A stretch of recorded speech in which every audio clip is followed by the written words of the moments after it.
মধ্যপ্রাচ্যে চলমান সংঘাতের আধারে হঠাৎই থমকে গেছে হরমুজ প্রণালী।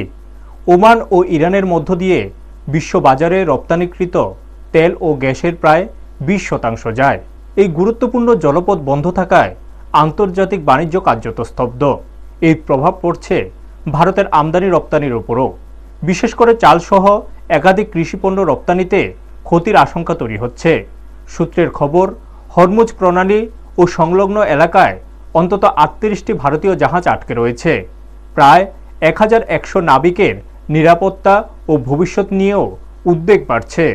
ইতিমধ্যে ক্ষেপণাস্ত্র হামলায় 3 ভারতীয় নাবিক নিহত হয়েছেন এবং আরও একজন গুরুতর আহত অবস্থায় চিকিৎসাধীন। পরিস্থিতি মোকাবিলায় কেন্দ্রীয় জাহাজ মন্ত্রী সর্বানন্দ সোনোয়াল তিনি জাহাজ মন্ত্রকের উচ্চপদস্থ কর্মকর্তাদের সঙ্গে জরুরি বৈঠক করছেন। বৈঠকে উপস্থিত ছিলেন ডিজি শিপিংয়ের কর্তারাও। পরে প্রধানমন্ত্রীর দপ্তরে বিষয়টি সংক্রান্ত বিস্তারিত রিপোর্ট জমা দেওয়া হয়েছে। অন্যদিকে আন্তর্জাতিক জলপথ অচল থাকায় ভারতের বিভিন্ন বন্দরে কন্টেনার জাহাজের ভিড় উপচে পড়ছে। জাহাজ মন্ত্রকের হিসেব অনুযায়ী হাজারেরও বেশি কন্টেনার শিপ বন্দরে অপেক্ষামান। আমদানি রপ্তানির শৃঙ্খল ব্যাহত হওয়ায় ব্যবসায়িক চাপ বৃদ্ধি পেয়েছে। Indian national ship owners association জানিয়েছে, আটকে থাকা পণ্যের আর্থিক মূল্য 10,000 কোটি টাকারও বেশি হতে পারে।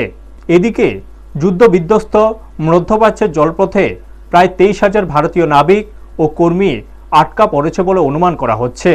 ভারতের জ্বালানি নিরাপত্তাও বিপন্ন অবস্থায়। দেশ আমদানি করে প্রায় 40% অপরিশোধিত তেল ও 50%-এরও বেশি এলএনজি এই পথ দিয়ে। সরবরাহ শৃঙ্খল ব্যাহত হলে জ্বালানি বাজার অস্থির হয়ে উঠতে পারে। এই পরিস্থিতির উপর নজর রাখতে নয়াদিল্লিতে 24 ঘন্টার কন্ট্রোল রুম খোলা হয়েছে, যেখানে তেলের মজুত ও সরবরাহ নিয়মিত পর্যবেক্ষণ করা হচ্ছে। ব্যুরো রিপোর্ট, নিউজ তৎকাল 24।